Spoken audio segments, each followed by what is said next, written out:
Now that we have a new user and a new group, let's see how we can transfer the ownership of files and directories to other users or group of users on macOS.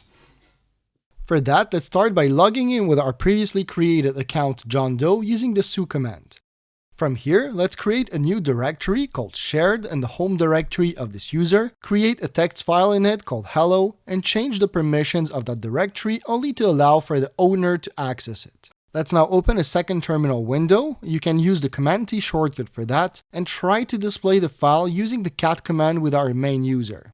As expected, we get an error message saying that this user is indeed not allowed in this directory. Now, in order to give access to that directory to our main user, we have two options. The first one would be to open up the read permissions for the group, since our users are by default in the same user group called staff. And the second one would be to directly transfer the ownership of the directory onto our main user using the shown command, which stands for change owner, which can only be used by a user with root privileges. As you can see, since our main user is now the owner of the directory, the John Doe user is not able to access it anymore.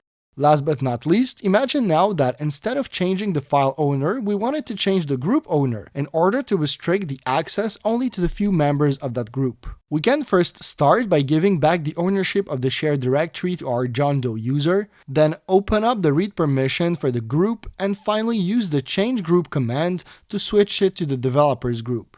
As you can see here, our John Doe user has now access to that directory, but not our main user, since it's not part of the developers group.